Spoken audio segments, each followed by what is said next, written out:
Good morning. Welcome. Happy Monday. Cool to have you here. Thank you, technology, for working. No, anyway. So I hope you had a good weekend. Today, and probably Wednesday at least too, we're going to be going over a review for the upcoming midterm exam.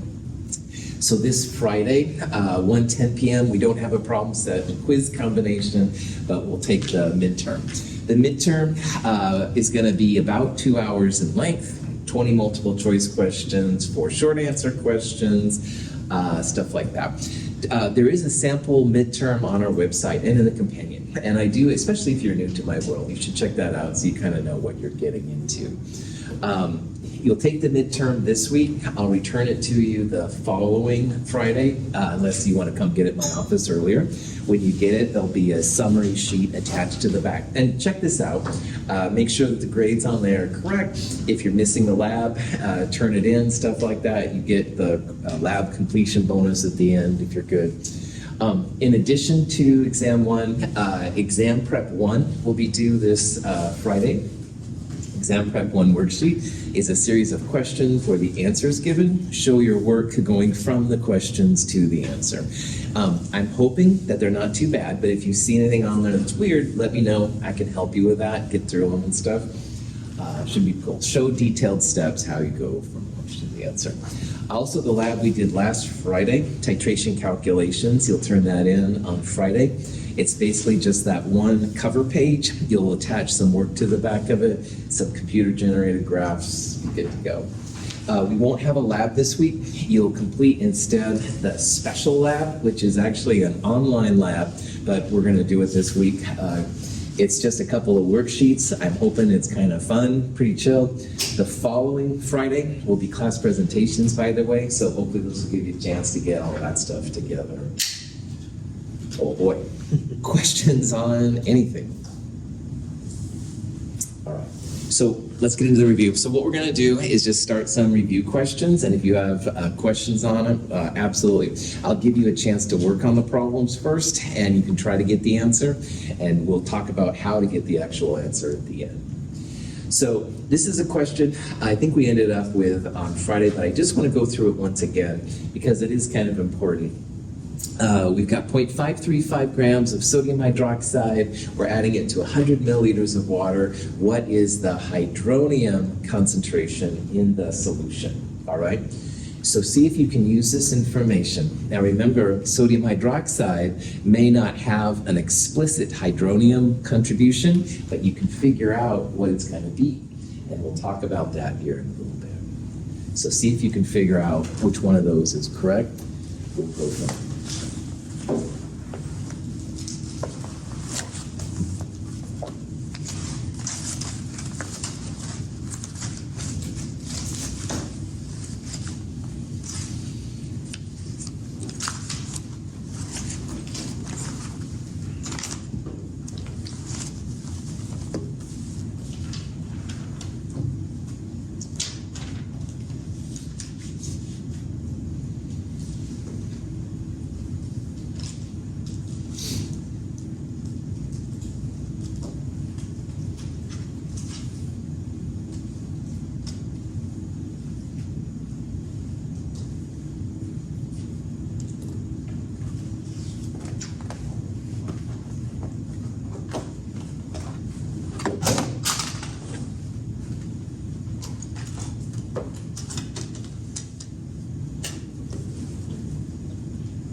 only K value you have to know for the midterm is KW. And KW has a lot of uses in this section. But if you are at 25 degrees Celsius, which honestly we're going to assume we are 100% of the time on the midterm, even though that may or may not be as good, but anyway, KW 1.00 times 10 to the minus 14.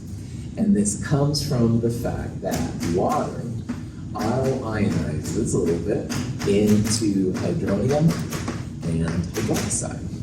And obviously water is important to our world, so scientists have studied this a lot. And if we're going to write an equilibrium expression, you don't include solids or liquids, but you absolutely include things that are aqueous or gases. So H3O times hydroxide is what this 1.00 10 to the minus 14 thing is equal to. And this actually has a lot of implications for chemistry because the product of these two, multiplying them together, always has to equal 10 to the minus 14. So your hydroxide goes up, your hydronium goes down, and vice versa. So in this problem, sodium hydroxide is being added to water. And anything in square brackets is moles per liter. So definitely what you want to do, turn grams of NaOH into moles using the molar mass. So 0.535 grams divided by 40 grams per mole will tell you the moles. And then moles divided by liters, 1,000 milliliters per liter, will give you the moles per liter of the sodium hydroxide. Now the moles per liter of sodium hydroxide, do you think that's related to the hydroxide or the hydronium? Hydroxide. Hydroxide, you bet. So when you solve for this number, all right, it's going to be the hydroxide ion, all right? So in this problem, to find hydronium, you'll take Kw and you'll divide it by the hydroxide ion concentration you have. And if you did that, the hydroxide is the 0.134 moles per liter. So then Kw, which is 10 to the minus 14th, divided by the hydroxide, you get a really small number. That's this number, 7.48 times 10 to the minus 14. So the hydronium will be really small when the hydroxide ion is higher, all right? And vice versa. If the hydronium was high, the hydroxide would be smaller, stuff like that. In this problem, because you're adding a source of hydroxide, it makes the hydroxide a much bigger number than the hydronium. One goes up, the other one goes down. Any questions on that? All right, here's another kind of problem we can do. Here's, we're considering the Ka for H2S and the Ka for HCN. All right, this is hydrosulfuric acid, this is hydrocyanic acid. And if you consider those two Kas, you can actually make a prediction as to which direction this reaction is going to happen. Is it going to be more of a product-favored reaction, i.e. on the right? Will it be more of a reactant-favored reaction, i.e. on the left? It can be possibly right in the middle, not very likely. And if you think answer D is right, you might want to look at it a little bit further. Anyway, see if you can figure out which of those would be the correct answer here. Again, you want to use these Ka values to see which direction the reaction will go.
Okay, so in this problem, you essentially can think of it as having two competing acids, all right?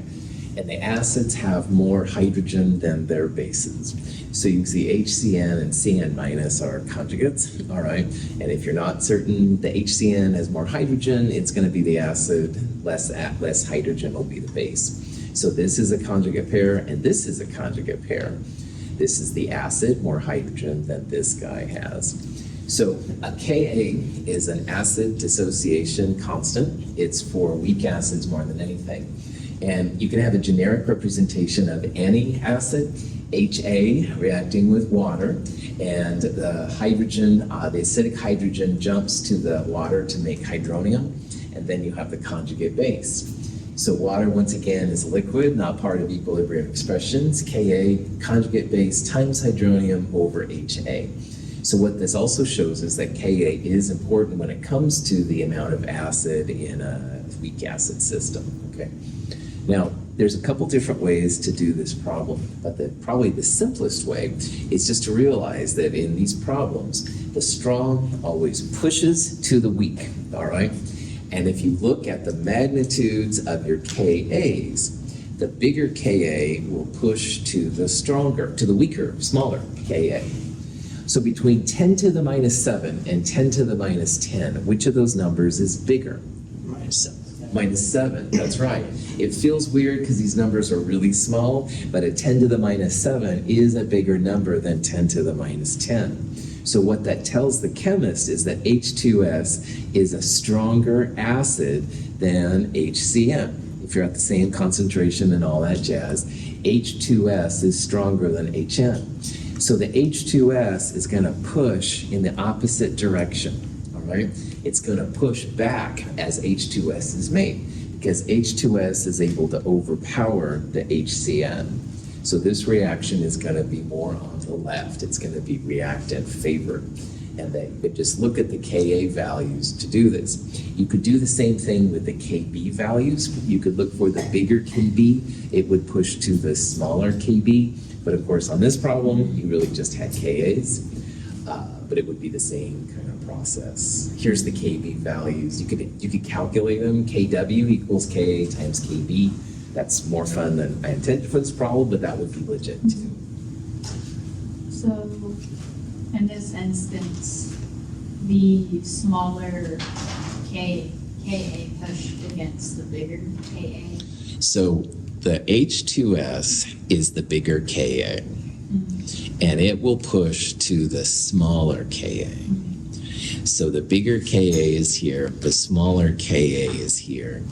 So you can think about it literally like the strong is beating the heck out of the weak one, but that's a little violent. Another way you could do it, Stephanie, is just the smaller Ka will be that, it'll be favored on that side, all right? And the KBs kind of do the same thing. Yeah, exactly. So when you look at these two KBs, 10 to the minus 5 is bigger than 10 to the minus 7. So that means that this base is pushing on the weaker base, or HS minus has a smaller KB than this KB, so it would be on the reactant side. Good, that's good. Those are good questions. Other questions? Okay, HCN is a weak acid, very, very weak, but it is kind of cool to think about. I'd like you to see if you can calculate the hydronium ion concentration for a 0.1 molar solution of this HCN. Now, anytime you have a weak acid or a weak base, you do need a Ka or Kb. And again, I will give you all of those values. The only Kw I want you to know, 10 to the minus 14, all right, for Kw. So see if you can figure out how much hydronium is present for this particular weak acid.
Okay, if this was a strong acid, the concentration would literally equal the hydronium.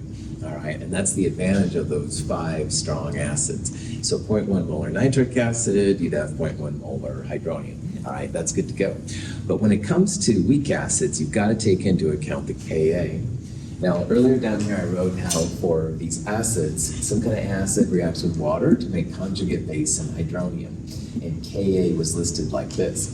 Now, what you want is you want the hydronium, all right? So hydronium times really the conjugate base is equal to Ka times the concentration of the weak acid. And if you do the full ice table, you'd have X for A minus in hydronium. You would have concentration minus X for the acid. So in this case, it would be 0.1 minus X, and Ka would be this value right here. And you can go through the quadratic, blah, blah, blah. But like we also talked about, and what I encourage you to start thinking about, is if 100 times Ka is less than Ca, so 100 times this number would be like adding 2 to the exponents, so that would be 4 times 10 to the minus 8. And if that is smaller than the concentration, which it totally is, this is 10 to the minus 1 versus 10 to the minus 8, then you can ignore that little minus x. And in this case then, you would end up with hydronium and the base being the same, which is x squared, and that equals Ka times Ha, the concentration of the acid. So square rooting both of those, you get x, which is just the hydronium. And that is the easiest way to do this problem. So one way to do this, square root this number times this number will give you the answer, all right? And that's totally legit. This is a way if you use one of the equations from the titration lab. Weak acids are minus log square root Ka times Ca. You can solve for the pH. And then hydronium, 10 to the minus pH power, so 10 to the minus 5.20. Either way, you should end up with 6.3 times 10 to the minus 6. You can go through the full quadratic, but I would honestly just do it this way. Any questions on that? Sweet. Okay. Here's a problem with sodium carbonate. All right. Now, sodium carbonate doesn't initially look like it has any pH properties. All right. Like there's no H's, there's no OH minuses, blah, blah, blah. However, notice in the problem there's a Kb. So it's Kb for carbonate. So what kind of a pH generating species is carbonate going to be? Greater than 7? Yeah, greater than 7, a base. That's right. Yeah, exactly. So the B will tell you it's going to be a base. Good man. So in this problem, we've got a 0.15 molar solution of sodium carbonate, and I want you to find the hydronium, the hydroxide, and the pH. And the Kb value is listed. So check this out. I'll talk about some ways to work around the math if you really want to, but of course the best way would be to go through and find hydronium, hydroxide, pH, and origins. See what you can do here.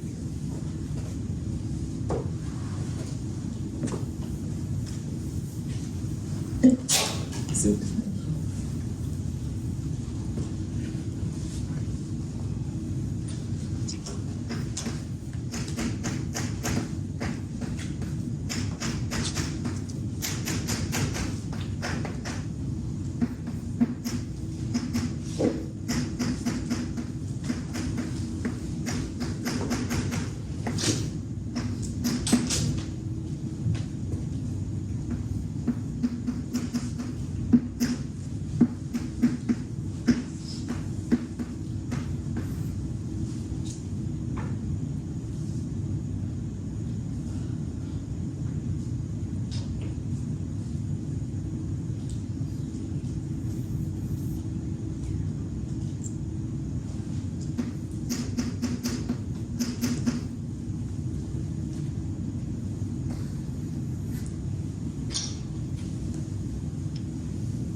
Okay, let's talk about the proper way to solve this, and then we'll talk about a quick and dirty way to solve this problem.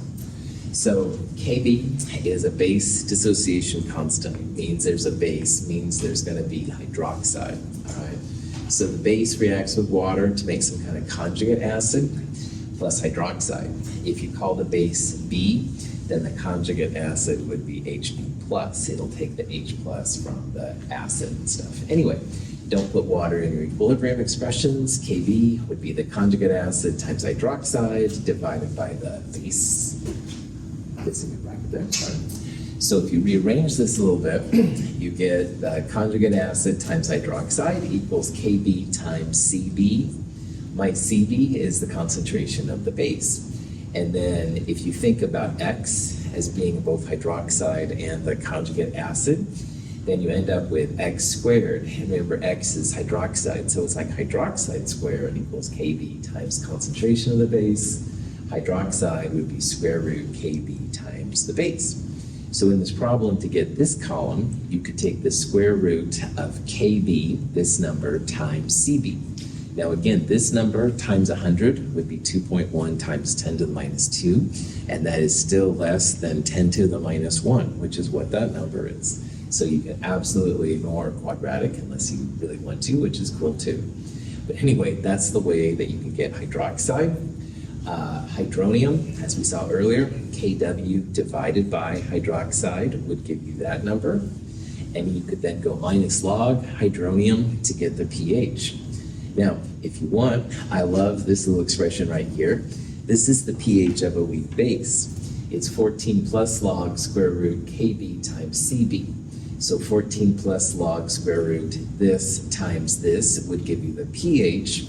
Then you could go 10 to the minus pH to find hydronium. Kw divided by hydronium would give you hydroxide. And any of those ways would be totally, totally cool. But it's a base. What kind of pH range would you expect for a base? Greater than or less than 7? Greater. Greater than. So right away, if you look at these numbers, 5.61 is probably not going to fly with a base, all right? These would be more likely acidic pHs, okay? So answer A and answer D are probably not going to work because those are acidic pHs. Now, if one of these is going to be the right answer, let's look over here and notice how the values kind of trade places. And one of the numbers is bigger and one of them is smaller, and they reverse. So if you have a base, will you have more hydroxide and less hydronium, or more hydronium and less hydroxide? More hydroxide. More hydroxide. Bases create hydroxide. So let's look at these two answers again. 10 to the minus 3 is bigger than 10 to the minus 12. So it kind of makes sense then that this one, a basic pH, would have a bigger hydroxide. If this would have been an acidic pH, it would have had a bigger hydronium, say. But we're dealing with a base here, all right? So if you think about this long enough, you want a basic pH because it's a base. And bases have more, they have more hydroxide than they have hydronium. So this number should be bigger than this one, not the other way around. Let's make a prediction that it's answer B. Oh, what do you know? It is answer B. So we can do this either through pure math, which is awesome, all right? You can solve for the pH, 11.75. 11.75, 10 to the minus 11.75 will give you the hydronium. Pretty small number, it's a base. Then you can go Kw divided by hydronium to solve for the actual hydroxide. The hydroxide should be bigger than the hydronium because it's a base. So this number will tell you kind of the magnitudes you'd expect between these two. And relatively, if this is greater than 7, your hydroxide should be bigger than hydronium and vice versa. Fascist math. No, seriously, what a powerful tool this is to figure out acids and bases. Any questions on this? Yeah, John. Could you go back to the problem before this just for a second? Yeah, sure. The problem before this one. This one? Yeah, what was the answer? It was Okay, all right. B. Cool. Yeah, no problem. Questions on this problem or any other problem? So this is your time. All right. How easy are future questions going to be to guess in an instance like this? Can you ask that again? Sorry, I'm just saying because we guessed based on like knowing how the acid and the base works, like how often would you even say you would encounter a problem where you just guess? So all I can say to you is you can look at the sample exam to see the kinds of questions I've asked before. I'm asking all of these questions for a reason, but my reasons are my own. This is one of those places now you just have to be as strong and powerful coming in as you can, all right? But all of this plays off each other, and that's kind of what I want you to see more than anything. So I can't tell you an exact answer to that question, but boy, all of this is making you more competent, more powerful at analyzing these things. And understanding your answers can be really helpful too. So, Okay, that makes sense. for what it's worth. Fascist chemistry. Question besides fascist technology, fascist chemistry. Can we go back to the answer for this one? Yeah. Hold on. Here's the actual math. So in this problem, what I did, Stephanie, is I solved for pH because I like my little equations a lot, all right? You don't have to do it that way. You could find hydroxide from square root Kb times Cb. So you can find this one and then work your way kind of backwards somehow. That would be cool too.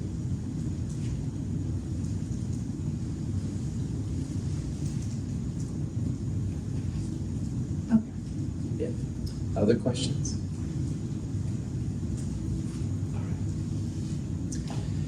So here's another question on strengths of acids, all right? But this time, instead of giving you Ka values, I'm giving you pKa values. So see if you can either use these pKa values directly to figure out which one's gonna be the strongest acid, or you can convert the pKas to Kas and do kind of what we did earlier. And either way is fine.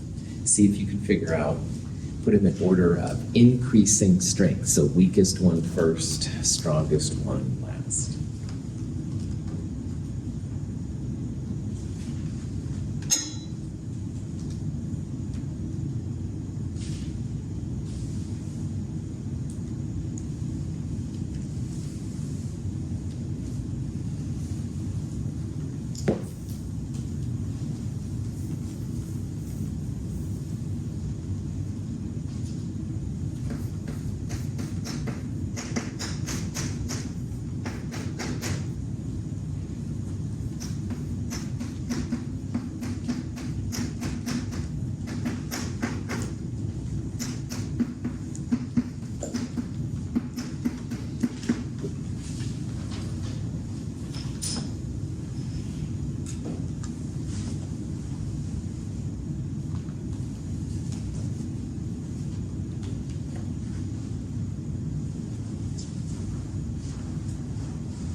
bigger Ka means stronger acid, right? Correct. Okay. That's right. Good to know. Clifford's question is really appropriate. First of all, just a little background. When I took the equivalent of this class in organic chemistry, pKa was hardly discussed at all.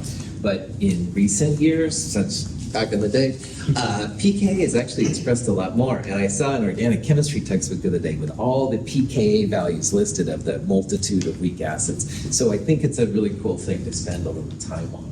And so pKa is minus log of Ka, the equilibrium constants for acids.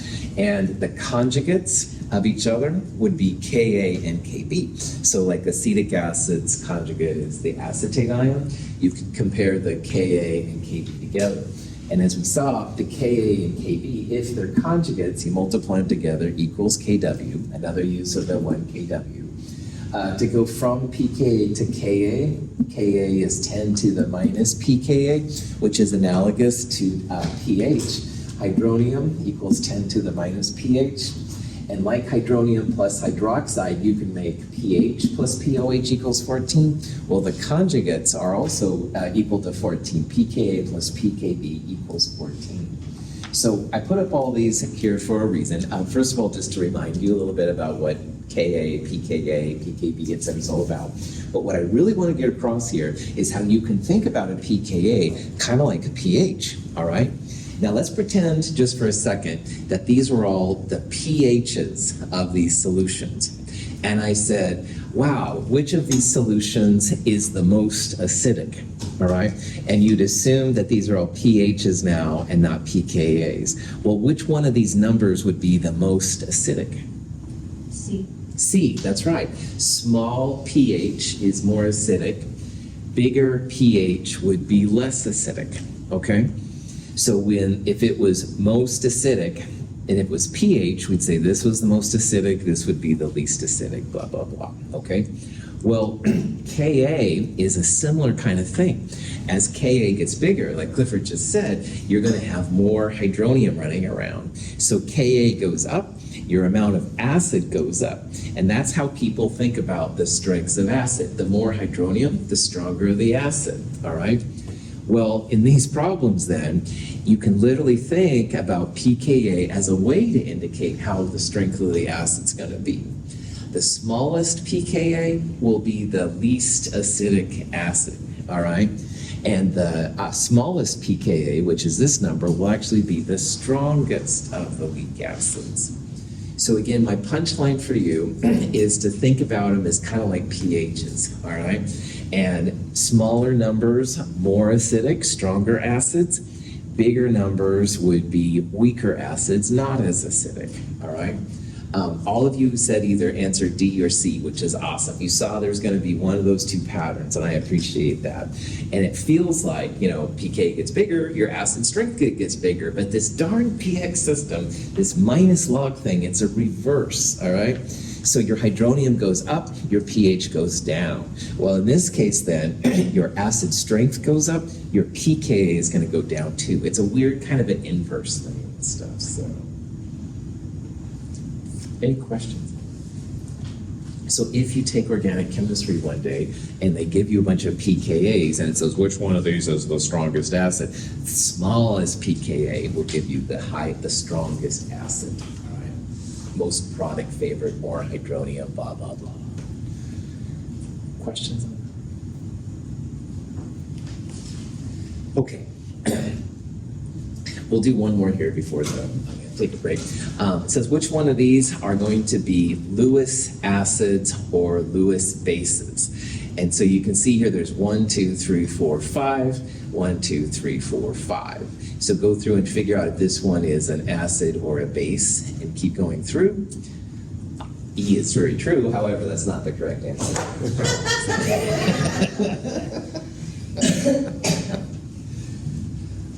Hating myself, but sense of humor. All right, whoever put you down, you got my respect. Even though it's not going to be the right answer, it's still cool. So.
So Lewis acids can accept a lone pair.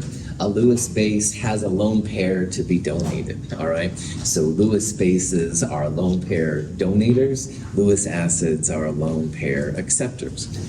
Anything with a lone pair is going to basically more or less be a base. So if you drew out a Lewis structure for ammonia, there's a lone pair on the nitrogen. Nitrogen is a great Lewis base, all right? Unless it's surrounded by hydrogens like ammonia, then it's going to be a good base. Chloride literally is bristling with lone pairs. All right, it's got lots of lone pairs, even has a negative charge. Usually that's another way to tell it's a Lewis base. The Lewis acids are usually either transition metals, so chromium, iron, zinc, these kind of things are great Lewis acids, and also things from group 3A, the twisted metals. So aluminum, boron, gallium, sometimes indium and stuff like that will do it. So I would say then that this is an acid. These two are bases. Lewis acid is how I would go through and stuff like that. So again, anything with Lewis base. This is a picture of Public Enemy if you have better things to do than listen to bad music, which I appreciate. This is just them and stuff. Chuck D, Flavor Flav, there's Professor Griff in the back. Anyway, you don't need to worry about that part. You just need to worry about Lewis acids and Lewis bases and stuff. Lewis acids, again, transition metals, lanthanides, actinides, group 3A, twisted metals, and basically anything with a lone pair, more or less, Lewis base. Questions on that besides Public Enemy? Yeah, go ahead. So quick ask. To draw a Lewis structure, valence electrons. Yep. And then, so like carbon has 4 based on the group number. Yep. And then L, chloride. Wait, I don't know. I know ammonia is, I remember it's 5, right? Right. No? Yes. So in ammonia's Lewis structure, 5 for nitrogen, hydrogen's 1, and there's 3 of them. So you have 8 valence electrons or 4 pairs of electrons. Central atom, never hydrogen, usually the first atom listed, always lowest electronegativity. You put sigma bonds between the outer atoms and the inner bonds to connect them. Right. Those are 3 pairs I just drew. We've got 1 more pair left. Outer atoms first. Hydrogen can only handle 1. Lone pair goes on the middle atom. So this is the lone pair that's going to make the really good Lewis base. Now chlorine is 1s2, 2s2, 2p6, 3s2, 3p5. So 3s2, 3p5, this would be neutral chlorine, and chloride, which has a -1, gets 1 more electron. So this thing's got lone pairs all over the place. It's going to be a really cool space, usually. Okay. Good, cool, great question. This is tetrahedral / trigonal pyramid, all those boring things that you really don't need to know, but if you can find the lone pairs, bonus play. Questions? All right, have a good day. Thanks for being here today.